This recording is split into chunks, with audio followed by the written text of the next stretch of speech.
눈 감아 다가오지 마. 내가 혼자 막을 거야. 어머니, 저 냄새 혼자서는 힘들어요. 안 된다고요, 어머니. 불처럼 이글거리는 두 눈이 바라보고 있다고요. 비는 그치지 않았어요. 삼경이 넘도록 마당에는 빗소리만 가득했고 방 안에는 세 사람의 숨소리만 남아있었죠. 사극야담 이야기로 즐거운 시간 되시고 구독, 좋아요 부탁드릴게요. 최씨 부인은 촛불 하나를 손에 쥔 채 문을 등지고 서 있었습니다. 등 뒤에서 문이 흔들렸어요. 바람이 아니었죠. 노크도 아니었습니다. 무언가가 문을 손바닥이 아닌 다른 것으로 짓이기든 밀고 있었어요. 어머니, 서하의 목소리는 낮고 고요했습니다. 이불 위에 반쯤 몸을 일으킨 채 그녀는 문 쪽을 똑바로 바라보고 있었어요. 열이 내린 지 사흘이 채 되지 않은 몸이었지만 눈빛만은 흔들리지 않았죠. 최씨 부인이 말했습니다. 명령이었어요. 하지만 목소리가 아주 조금 떨리고 있었죠. 저는 괜찮아요. 내가 괜찮으라는 게 아니야. 문이 다시 흔들렸습니다. 이번엔 더 강하게 빗물이 문틈으로 비집고 들어와 마룻바닥을 적셨어요. 그 물이 닿는 곳마다 이상하게 시큼하고 비릿한 냄새가 났습니다. 짐승도 아니고 사람도 아닌 냄새였죠. 저 냄새 아시잖아요. 서하가 말했어요. 최씨 부인은 대답하지 않았습니다. 처음 맡은 척하지 않으셔도 돼요. 어머니, 저보다 먼저 알고 계셨잖아요. 저 문 밖에 있는 것이 무엇인지. 촛불이 흔들렸어요. 바람도 없는 방 안에서. 어머니, 다가오지 마. 최씨 부인의 목소리가 갈라졌습니다. 그녀는 천천히 몸을 돌렸어요. 서하를 바라보는 그 눈에 평생 단 한 번도 드러낸 적 없는 것이 차오르고 있었죠. 내가 막을 거야. 혼자서는 안 돼요. 너는 가만히 있어. 어머니, 서하야. 이름을 부른 것은 처음이었습니다. 최씨 부인이 며느리의 이름을 입에 올린 것은 그 집에 온 지 2해가 지나도록 단 한 번도 없었던 일이었죠. 서하의 눈이 흔들렸어요. 문이 또다시 쾅 울렸습니다. 촛불이 꺼졌어요. 방 안은 완전한 어둠이 되었습니다. 그리고 그 어둠 속에서 문틈 사이로 불처럼 이글거리는 눈 두 개가 들여다보기 시작했죠. 그 아이는 봄비가 내리던 날 태어났어요. 산파가 아이를 받아들였을 때 방 안에 있던 모든 이가 잠시 말을 잃었습니다. 얼굴은 눈부실 정도로 고왔죠. 이마가 넓고 눈꼬리가 부드럽게 흘러내렸으며 입술은 작고 또렷했어요. 갓 태어난 아이라고는 믿기 어려울 만큼 이목구비가 선명했습니다. 그러나 산파의 손이 아이의 다리께로 내려가는 순간 그 손이 멈췄죠. 왼쪽 다리가 짧았어요. 무릎 아래가 오른쪽 다리의 절반도 되지 않았습니다. 뼈가 제대로 붙지 않은 채로 세상에 나온 것이었죠. 산파는 아무 말도 하지 않았어요. 말하지 않아도 방 안의 공기가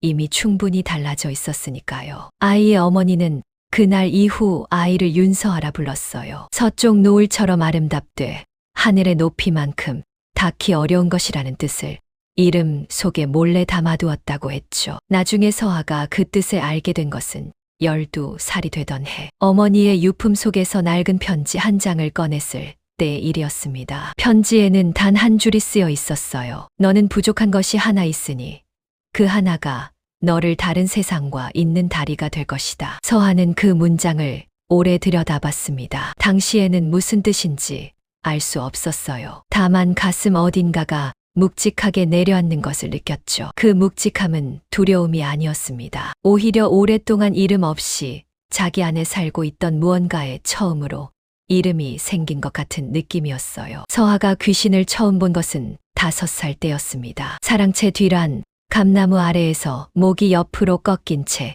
흰 옷을 입은 남자가 서 있었죠. 서하는 그것이 귀신인지 사람인지 그때는 몰랐어요. 그냥 슬퍼 보였습니다. 다가가서 왜 우느냐고 물었는데 남자는 대답 대신 사라졌어요. 그 빈자리에서 찬바람이 한 차례 불었고 서하는 그 바람이 대답이었다고 나중에야 생각했습니다. 이후에도 그런 일은 종종 있었어요. 시장 길목 어귀에서 피 묻은 소매를 잡아 끄는 아이를 본 날도 있었고 우물가에서 물속을 들여다보며 웃는 노파를 본 날도 있었습니다. 서하는 그것들을 보면서도 비명을 지르지 않았어요. 무서웠지만 그보다 이상하게 익숙했습니다. 마치 자기와 같은 처지의 것들을 알아보는 것 같았죠. 어디에도 완전히 속하지 못한 것들이 서하를 향해 끌려오는 것만 같았어요. 그 사실을 서하는 누구에게도 말하지 않았습니다. 말해봤자 달라지는 것은 없었을 테니까요. 이미 세상은 서아를 외다리라는 이유만으로 충분히 불편해하고 있었어요. 귀신을 본다는 사실까지 알려진다면 그 불편함은 경멸로 바뀔 게 분명했습니다. 서아는 15살이 되던 해부터 귀신이 보여도 눈을 돌렸어요. 보이지 않는 척했습니다. 그것이 살아남는 방법이었죠. 혼인 이야기가 처음 나온 것은 서아가 18살 되던 해의 가을이었어요. 중매쟁이가 찾아왔고 상대는 명망 높은 사대부가 최 씨 집안의 외아들이라고 했습니다. 서아는 자신에게 혼담이 들어올 거라고 기대하지 않았어요. 외다리에 부모도 없는 가난한 집 딸이었으니까요. 그런데 상대 쪽에서 먼저 서아를 보고 싶다고 했습니다. 중매쟁이가 덧붙였죠. 도령이 직접 나섰다고 하더이다. 나리께서는 아가씨를 한 번 본 뒤로 다른 처자는 눈에 들어오지 않는다 하셨습니다. 서아는 그 말을 믿지 않았어요. 믿는다는 게 오히려 더 무서웠습니다. 하지만 그 집 도령 이연이라는 사람이 서아를 처음 본 것이 시장 길목 어기였다는 말을 들었을 때 서아는 자기도 모르게 그날의 기억을 꺼냈어요. 피 묻은 소매를 잡아 끄는 귀신 아이를 보며 눈을 돌리던 날 그 자리에 누군가 있었던 것 같기도 했죠. 아니, 분명히 있었습니다. 담장 너머로 자신을 바라보던 눈이 있었어요. 서아가 귀신을 외면하고 발길을 돌리던 바로 그 순간 그 눈과 짧게 마주쳤던 것이 기억났습니다. 이연이 서아를 처음 본 날은 5월의 중순이었어요. 장이 서는 날이었고 거리는 사람들로 북적였습니다. 그는 집안 심부름을 마치고 돌아가는 길이었죠. 그때 골목 어귀에서 한 여자가 걸음을 멈추는 것을 봤어요. 걸음걸이가 달랐습니다. 오른쪽이 자연스러우면 왼쪽이 살짝 짧게 내딛는 미세하게 리듬이 어긋난 걸음이었죠. 그런데 이연이 먼저 눈이 간 것은 걸음이 아니었어요. 얼굴이었습니다. 삿갓도 너울도 쓰지 않고 맨 얼굴로 장터 한복판을 걷고 있는 그 여자의 얼굴이 이연의 발을 묶어버렸어요. 이마가 넓고 눈꼬리가 길었습니다. 피부는 희고고왔으며 입술은 말없이도 무언가를 말하는 것 같았죠. 그런데 그 아름다움보다 이연의 눈을 붙은 것은 그녀의 표정이었어요. 거리의 어느 지점을 바라보고 있는 그 눈에 아무것도 없는 빈 공간을 향해 쏟아지는 집중이 있었습니다. 그 눈빛이 이현에게는 낯설었어요. 무언가를 보고 있는데 보지 않는 척하는 얼굴이었죠. 저 여자가 보이는 것을 나는 못 보는 건가? 이현이 중얼거렸는지 마음속으로만 한 말인지 그 자신도 몰랐습니다. 다만 그 순간부터 그 여자가 머릿속에서 지워지지 않았어요. 집에 돌아와서도 밥을 먹으면서도 잠자리에 들면서도 그 눈빛이 따라왔습니다. 아름다운 얼굴 때문만은 아니었어요. 그 얼굴 뒤에 있는 무언가가 이현이 오래 찾던 것 같았죠. 어머니 최 씨 부인에게 그 여자 이야기를 꺼낸 것은 보름이 지난 뒤였습니다. 장터에서 봤습니다. 윤 씨 집안의 딸이라고 들었어요. 그 외다리 아이 말이냐. 최 씨 부인의 목소리는 단 한 음절도 올라가거나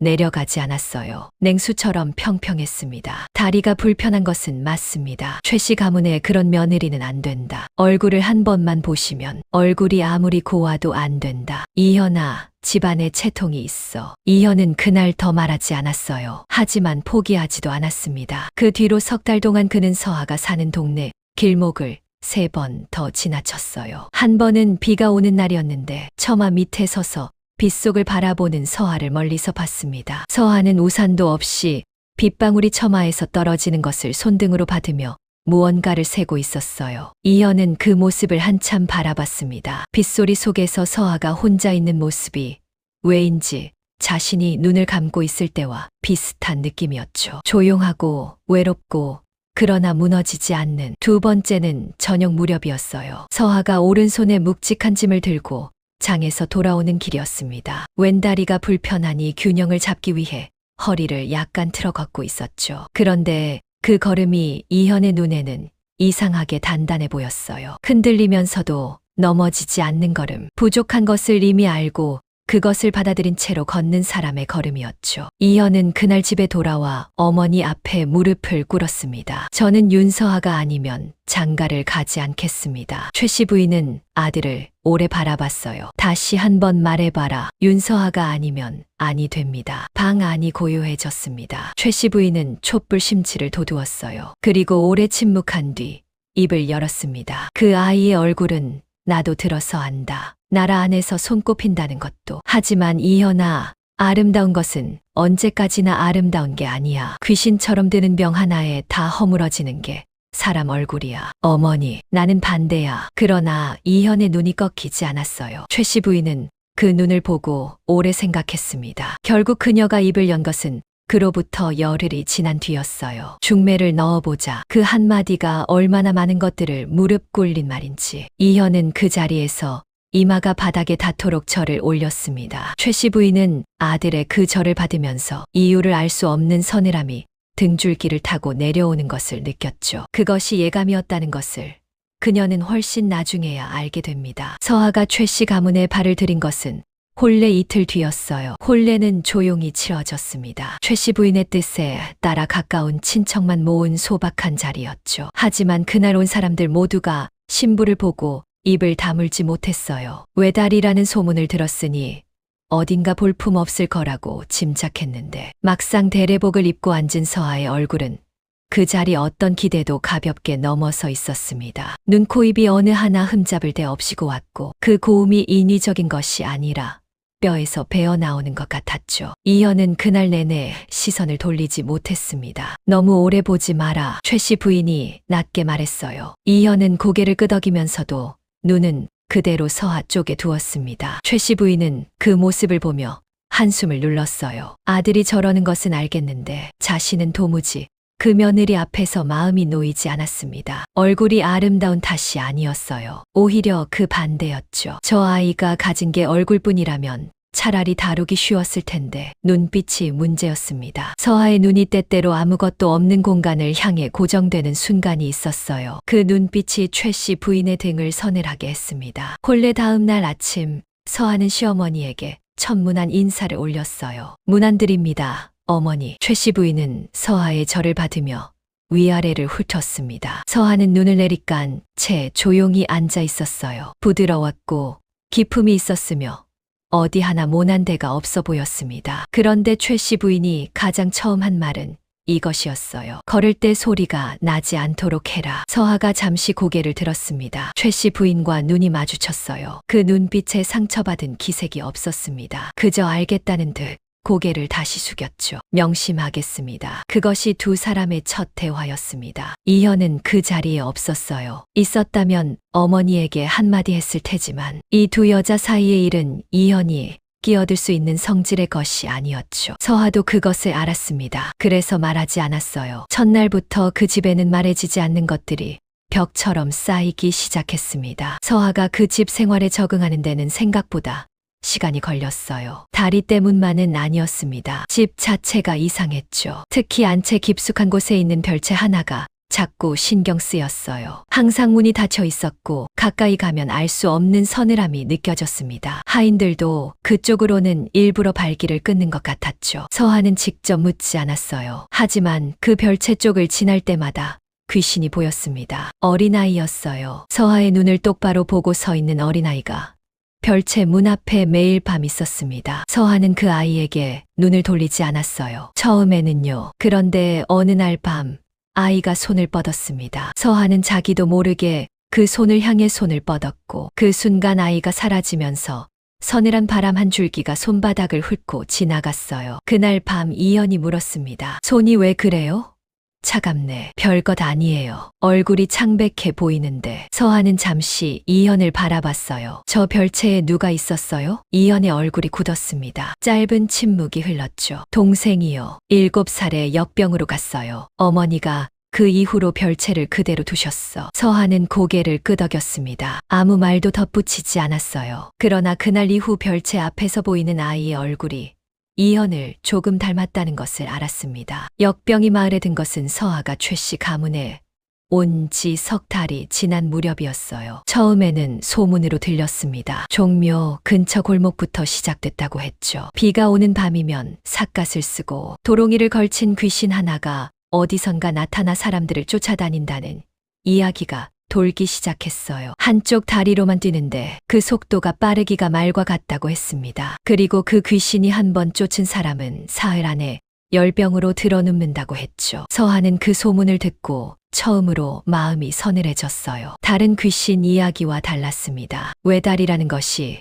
이상하게 가슴 한구석을 건드렸죠. 외다리 귀신. 그 말이 귓속에 오래 맴돌았어요. 최 씨 부인은 소문을 듣자마자 외출을 금했습니다. 비가 오는 날에는 집 밖으로 나가지 마라. 장 보는 것도 비가 그친 뒤에 해라. 서하는 고개를 끄덕였어요. 그러나 그날 밤 빗소리가 시작되자 무언가가 달랐습니다. 평소에 보이던 귀신들이 모두 자취를 감춘 것이었어요. 별채 앞에 아이도 없었습니다. 마당의 감나무 아래도 비어 있었죠. 서하는 그것이 더 무서웠어요. 귀신이 보이지 않는 밤은 처음이었습니다. 무언가 훨씬 강한 것이 근처에 있을 때 다른 것들이 숨는다는 것을 서하는 본능적으로 알았죠. 자시가 지날 무렵이었어요. 처음에는 냄새가 왔습니다. 짐승 내장이 썩는 것 같으면서도 비릿하게 달큰한 설명할 수 없는 냄새였어요. 서하는 창문 틈으로 마당을 내다봤습니다. 아무것도 없었어요. 그런데 감나무 그림자가 흔들렸습니다. 바람이 없는 밤이었죠. 서하는 눈을 가늘게 떴어요. 그림자 안에 뭔가가 있었습니다. 아니,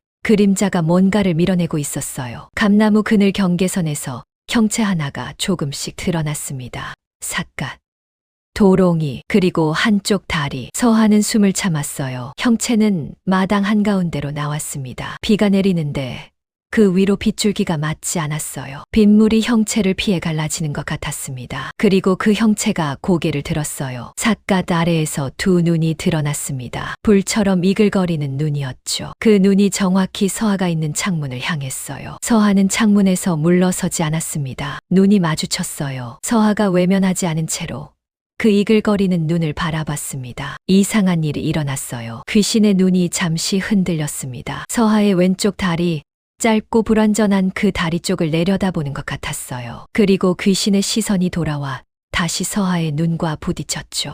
쾅! 문이 울렸어요. 서하의 방문이 아니라 대문이었습니다. 누군가 말을 타고 온 것 같은 소리였죠. 이현의 목소리가 마당에서 들렸어요. 서하! 귀신이 사라졌습니다. 아무 흔적도 없이. 빗줄기가 다시 원래대로 마당을 두드렸어요. 서하는 한참 뒤에야 숨을 내쉬었습니다. 손이 떨렸어요. 그런데 그 떨림은 공포가 아니었습니다. 귀신의 눈 속에서 본 것 때문이었죠. 서하는 그 눈에서 증오도 저기도 아닌 것을 봤어요.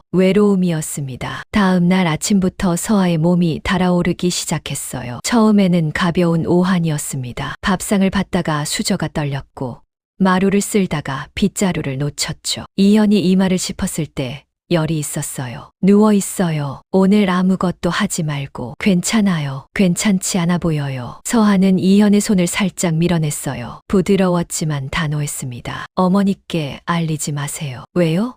걱정 끼치고 싶지 않아요. 이현은 잠시 서하를 바라봤습니다. 걱정 끼치고 싶지 않다는 말이 어머니가 걱정하는 사람이 아니라는 것을 알아서 하는 말이라는 것을 그는 알았어요. 그 사실이 가슴 어딘가를 무겁게 눌렀습니다. 그러나 최 씨 부인은 이미 알고 있었어요. 아침 문 안에 서하가 나타나지 않은 것만으로도 충분했죠. 며느리가 어디 있느냐? 조금 몸이 안 좋다고 해서 누워 있어요. 열이냐? 예. 최 씨 부인의 얼굴에서 무언가가 스쳤어요. 이현은 그것을 냉담함이라고 읽었지만 사실은 달랐습니다. 최 씨 부인은 열병이라는 두 글자를 들었을 때 수십 년 전 별채에서 식어가던 어린 아들의 얼굴이 떠올랐던 거예요. 그녀는 그 표정을 곧바로 지웠습니다. 어디서도 허물어지지 않는 것이 그녀가 자신에게 부과한 규율이었으니까요. 의원 부르거라. 그게 전부였습니다. 의원이 와서 진맥을 하고 돌아갔어요. 처방을 내렸지만 그 얼굴이 그리 밝지 않았습니다. 이현이 문 밖에서 잡았죠. 어떻습니까?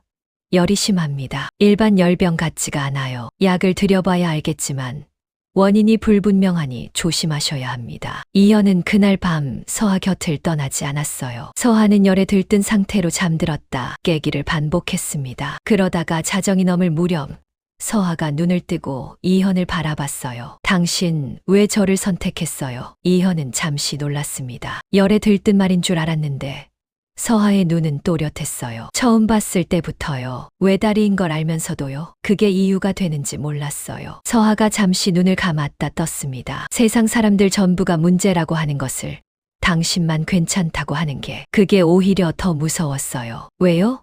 언젠가 당신도 실망할 것 같아서요. 이현은 서하의 손을 잡았어요. 열이 올라 뜨거웠습니다. 나는 실망할 게 없어요. 당신한테서 내가 원하는 것은 당신이 이미 다 가지고 있으니까. 서하는 아무 말도 하지 않았어요. 눈에 무언가 차오르는 것 같았지만 흘리지 않았습니다. 그리고 이내 다시 눈을 감고 잠들었죠. 한편 최씨 부인은 그날 밤 잠들지 못했어요. 며느리의 열이 심상치 않다는 것을 본능적으로 알았습니다. 그 열이 단순한 병이 아닐 수도 있다는 것도요. 그녀는 결국 한밤중에 일어나 별채 앞에 섰습니다. 오래 문을 바라봤어요. 그 문 너머에 아직도 아들의 체온이 남아있을 것 같은 기분이 드는 날이었습니다. 내가 왔더냐? 그녀가 중얼거렸어요. 아무도 없는 밤을 향해서였습니다. 그때 별채 문틈으로 서늘한 바람이 새어나왔어요. 최씨 부인은 눈을 감지 않았습니다. 오래전부터 그녀는 알고 있었어요. 자신에게도 조금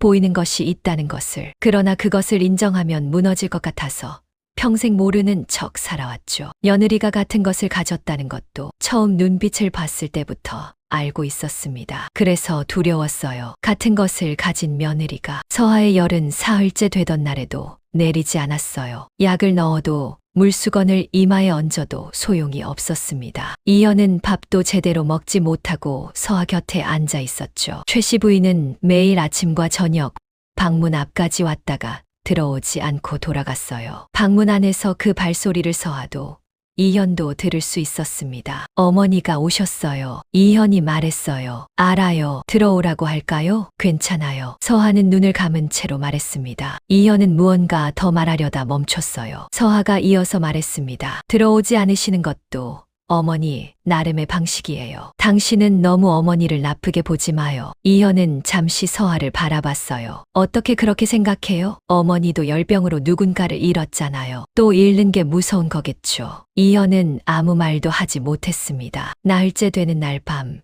비가 다시 시작했어요. 서하는 열에 들떠 잠든 상태였고 이현은 선잠을 자다 깨다를 반복하고 있었습니다. 한밤중 이현이 잠깐 눈을 감은 사이 서하가 눈을 떴어요. 방 안에 냄새가 들어와 있었습니다. 짐승의 내장 냄새와 달큰한 비릿함. 서하는 그 냄새를 알았어요. 천장 한 귀퉁이에 그것이 있었습니다. 삿갓도 도롱이도 없었어요. 그냥 형체였습니다. 흐릿한 형체 속에서 두 눈만 또렷했죠. 이글거리는 눈. 서하는 그 눈을 바라봤어요. 외면하지 않았습니다. 귀신이 내려왔어요. 천장에서 마루로 서하의 이불 옆까지 왔습니다. 다가올수록 냄새가 더 강해졌어요. 서하는 몸을 일으키려 했지만 열 때문에 팔에 힘이 들어가지 않았죠. 그래도 눈을 피하지 않았습니다. 귀신이 멈췄어요. 서하의 왼쪽 다리, 이불 밖으로 살짝 드러난 그 짧은 다리를 내려다봤습니다. 그 눈이 부드러워지는 것 같았어요. 아주 잠깐이었지만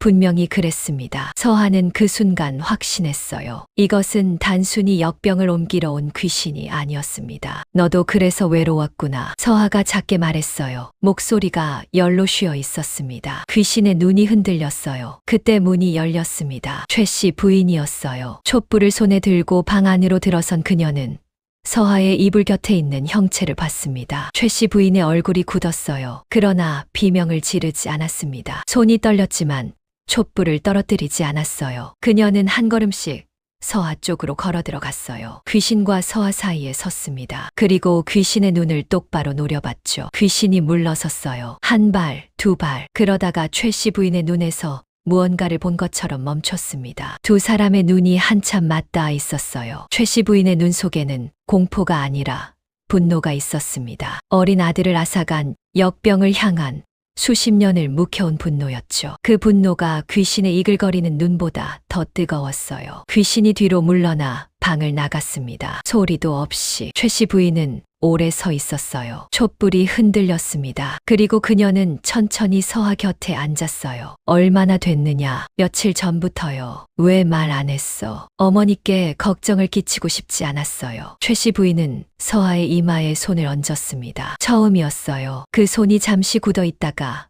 이내 열에 들뜬 이마를 조용히 짚었습니다. 뜨겁구나. 그날 밤 이후 귀신은 다시 오지 않았어요. 그러나 서하의 열은 그 다음 날도 내리지 않았습니다. 최씨 부인은 의원을 다시 불렀어요. 이번에는 다른 의원이었습니다. 소문으로만 듣던 노의원으로 귀신병이라 불리는 것들을 오래 다뤄온 사람이었죠. 노의원은 서하의 손목을 오래 짚었습니다. 눈을 감고 아무 말 없이. 최씨 부인과 이현은 숨을 참고 기다렸어요. 한참 뒤 노 의원이 눈을 떴습니다. 몸 안에 찬 기운이 들어와 있어요. 역귀가 손을 댔을 때 생기는 증상과 같습니다. 그러나요. 귀신이 완전히 건드린 게 아니에요. 닿으려다 물러선 흔적입니다. 만약 제대로 손을 댔다면 이미 깨어나지 못했을 겁니다. 이현이 눈을 감았어요. 최 씨 부인은 표정을 바꾸지 않았습니다. 약으로는 찬 기운을 밀어낼 수 있어요. 하지만 귀신이 다시 오면 안 됩니다. 다음번에는 물러서지 않을 수 있어요. 최 씨 부인이 물었습니다. 귀신이 다시 오지 못하게 하려면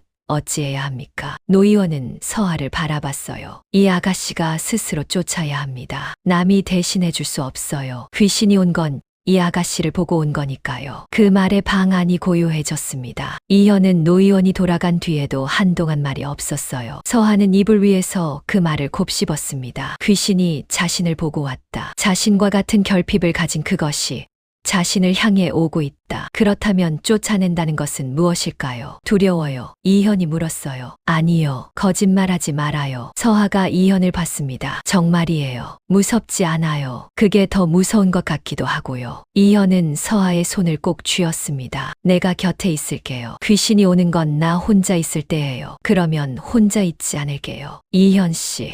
응, 당신이 곁에 있으면 귀신이 안 와요. 그게 당신이 저한테 해줄 수 있는 전부예요. 그 말이 위로인지 부탁인지 이현은 알 수 없었습니다. 다만 그 말 안에 서아가 오래 혼자였다는 것이 담겨 있다는 것을 알았죠. 이현은 대답 대신 그 손을 더 꼭 쥐었어요. 한편 최 씨 부인은 노 의원이 돌아간 뒤 오래 앉아서 생각했습니다. 귀신이 서아를 보고 왔다는 말, 그리고 전날 밤 자신이 귀신의 눈을 마주쳤을 때 그 눈에서 본 것, 그것은 분명히 서하를 향한 무언가였어요. 저기가 아니었습니다. 뭔가 더 기묘한 것이었죠. 최 씨 부인은 그것을 오래 생각하다가 마침내 별채로 갔어요. 문을 열었습니다. 수십 년 만에 처음이었죠. 별채 안은 먼지가 쌓여 있었지만 놀랍도록 그대로였어요. 어린 아들이 쓰던 작은 이불, 장난감, 붓과 벼루. 최 씨 부인은 그 안에 한참 서 있었습니다. 눈이 흐려졌어요. 그녀는 그것을 닦지 않았습니다. 처음으로 닦지 않았어요. 너도 외로웠구나. 그녀가 말했습니다. 아들에게 하는 말인지, 귀신에게 하는 말인지, 며느리에게 하는 말인지 그녀 자신도 몰랐어요. 닷새째 되던 밤에 비가 다시 왔어요. 최 씨 부인은 그날 서하의 방 앞에 촛불을 들고 앉았습니다. 이현은 서하 곁에 있었고 서하는 눈을 뜨고 천장을 바라보고 있었어요. 셋 다 잠들지 않았습니다. 기다리고 있었죠. 자시가 넘었을 무렵 냄새가 왔어요. 최 씨 부인이 먼저 감지했습니다. 그녀는 촛불을 바닥에 내려놓고 일어섰어요. 방문 앞에 섰습니다. 마당 쪽에서 소리가 들렸어요. 빗줄기가 갈라지는 소리, 한쪽 다리로 땅을 짚는 소리, 쿵, 쿵, 쿵. 그리고 문이 흔들렸습니다. 서하야, 최 씨 부인이 낮게 불렀어요. 예, 준비됐느냐? 잠시 침묵이 흘렀어요. 예, 최 씨 부인이 문을 열었습니다. 빗바람이 쏟아져 들어왔어요. 촛불이 꺼졌습니다. 어둠 속에서 마당 한가운데 그것이 서 있었어요. 삿갓과 도롱이를 걸친 채 한쪽 다리로 땅을 딛고 서서 타오르는 눈으로 안을 들여다보고 있었습니다. 최 씨 부인이 마당으로 한 걸음 내디뎠어요. 이현이 서하의 손을 잡았습니다. 서하는 몸을 일으켰어요. 열이 여전히 있었지만 이현의 손을 짚고 천천히 일어섰습니다. 방문 앞까지 왔어요. 귀신이 최 씨 부인을 봤습니다. 최 씨 부인은 눈을 피하지 않았어요. 그 눈에서 불길이 더 강해졌습니다. 귀신이 최 씨 부인을 향해 한 발 다가왔어요. 그런데 그때 서하가 문 앞에서 말했습니다. 나를 봐. 귀신이 멈췄어요. 서하가 문 밖으로 나왔습니다. 이현이 손을 잡고 있었지만 서하는 스스로 걸었어요. 왼쪽 다리가 짧아 약간 기울어진 걸음으로 마당으로 나왔습니다. 빗속으로 나왔어요. 귀신은 서하를 봤습니다. 그 이글거리는 눈이 서하의 왼쪽 다리를 내려다봤어요. 그리고 올라왔습니다. 서하의 눈과 마주쳤죠. 너는 저승도 이승도 아닌데 있구나. 서하가 말했어요. 빗소리 속에서도 목소리가 또렷했습니다. 귀신의 형체가 흔들렸어요. 외다리라서 어디도 제대로 서지 못하는 거지. 나처럼. 최 씨 부인이 뒤에서 숨을 삼키는 소리가 들렸어요. 그런데 나는 여기 서 있어. 흔들려도 넘어지지 않고 귀신의 눈이 서서히 빛을 잃기 시작했습니다. 이글거리던 불꽃이 작아졌어요. 형체가 흐릿해졌습니다. 이제 가도 돼. 서아가 말했어요. 귀신이 서아를 오래 봤습니다. 그 눈에서 불이 완전히 꺼졌어요. 형체가 비 속에서 녹듯 사라졌습니다. 삿갓도 도롱이도 쿵쿵대던 발소리도 마당에는 빗소리만 남았어요. 이현이 서아를 안았어요. 서아, 괜찮아요. 열이 있는데 빗속에 나오면 어떡해요? 가야 할 것 같았어요. 이현은 아무 말 없이 서아를 더 꽉 안았습니다. 최씨 부인은 마당 한가운데서 오래 서 있었어요. 비를 맞으면서 귀신이 사라진 자리를 바라봤습니다. 그 빈자리에서 잠깐 어린 아들의 얼굴이 스쳤어요. 웃고 있었습니다. 최씨 부인은 그 얼굴을 향해 눈을 감지 않았습니다. 처음으로 똑바로 봤어요. 그리고 어느 순간 눈에서 무언가가 흘러내렸습니다. 빗물인지 눈물인지 그것도 처음에는 몰랐어요. 손등으로 닦고 나서야 그것이 뜨겁다는 것을 알았습니다. 다음 날 아침 서아의 열이 내렸어요. 이현이 이마를 짚었을 때 처음으로 서늘한 이마가 손에 닿았습니다. 서아가 눈을 떴어요. 창밖으로 햇빛이 들어오고 있었죠. 열이 내렸어요. 이현의 목소리가 갈라졌습니다. 그렇군요. 서아는 조용히 미소를 지었어요. 문이 열렸습니다. 최씨 부인이었어요. 그녀는 서아가 깨어난 것을 확인하고 손에 들고 있던 죽 그릇을 방 안으로 가지고 들어왔어요. 직접 쓴 것이었습니다. 그것을 서아 앞에 내려놓으면서 아무 말도 하지 않았죠. 서아도 아무 말 없이 그 그릇을 받았어요. 두 사람은 한참 말이 없었습니다. 어머니, 서아가 먼저 입을 열었어요. 응, 저 별채에 있는 아이가 이제는 없어요. 최씨 부인이 고개를 들었습니다. 서아를 바라봤어요. 어젯밤에 같이 갔어요. 귀신이 데리고 간 게 아니에요. 스스로 간 거예요. 오래 기다렸던 것 같아요. 최씨 부인은 오래 서아를 바라봤습니다. 그 눈에서 또 무언가가 차올랐어요. 그녀는 이번에도 닦지 않았습니다. 고맙다. 목소리가 작았어요. 그 작은 목소리 안에 얼마나 많은 것이 들어있는지 서아는 알았습니다. 이현도 알았어요. 그날 이후 별채 문은 항상 열려 있었습니다. 최씨 부인이 매일 아침 문을 열고 햇빛이 안으로 들어오게 두었어요. 먼지를 털고 이불을 내다 말리고 장난감을 닦았습니다. 서아는 가끔 별채 앞을 지날 때 문 안을 들여다봤어요. 아이는 더 이상 보이지 않았습니다. 그 빈자리가 이전과는 달랐어요. 비어있는데 가득 찬 것 같았죠. 어느 저녁 이현이 서아에게 물었습니다. 이제 귀신이 보여요? 서아는 잠시 생각했어요. 가끔요. 전처럼 자주는 아니에요. 무서워요? 아니요. 왜요? 서아가 이현을 봤습니다. 그 눈이 조용하게 웃고 있었어요. 당신이 곁에 있으니까요. 이현이 웃었습니다. 그 웃음이 서아의 눈에 비쳤어요. 마당에는 저녁 햇살이 길게 드리워져 있었습니다. 별채 문이 열려 있었어요. 바람이 한 차례 지나가며 열린 문을 흔들었습니다. 누군가 마지막으로 안부를 전하고 가는 것 같았어요. 서아는 그 바람을 손등으로 받았습니다. 차갑지 않았어요. 그리고 따뜻하지도 않았죠. 다만 부드러웠습니다. 오래 기다린 것이 마침내 제 갈 곳을 찾아 떠날 때의 온도였어요. 그것으로 충분했습니다.